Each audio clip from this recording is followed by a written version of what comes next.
একটা জিনিস বুঝি না, কর্ম করে খেতে কেন আমাদের এত লজ্জা। আমাদের বাগেরহাটে গাইবান্ধা অঞ্চল থেকে অনেক ভাইয়েরা এসে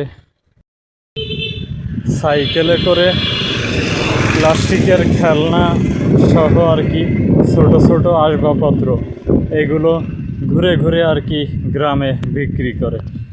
ওনাদের কয়েকজনের সাথে আমি রাস্তাঘাটে আর কি কথা বলে দেখলাম যে তাদের প্রতি মাসে ইনকাম আছে হচ্ছে আপনার 25 থেকে আর কি 30,000 টাকা।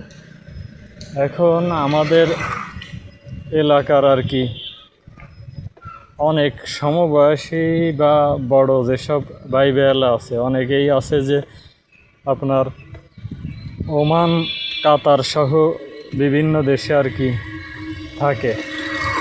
এখন ওমান কাতার এইসব দেশে 2 লাখ 2.5 লাখ টাকা খরচ করে যে তারা মাসে ইনকাম করে হচ্ছে আপনার মাত্র 25-30 হাজার টাকা, সর্বোচ্চ 35,000 টাকা। অথচ আমাদের এলাকার বাহিরের লোকজন এই গাইবান্ধা পলাশবাড়ি টাড়ি এইসব এলাকার লোকজন বাগেরহাটে এসে শুধুমাত্র একটা সাইকেলে করে ব্যবসা করে খাচ্ছে, মাসে ইনকাম করে 25-30 হাজার টাকা। আসলে আমাদের যে কোনো কাজকে আমরা ছোট করে দেখি, যে কোনো ছোটোখাটো ব্যবসা আমরা করতে চাই না। বংশগত অহংকারের কারণে মানুষ কি বলবে এইটা চিন্তা করে অনেক সময় আসলে কোনো কাজই ছোট না।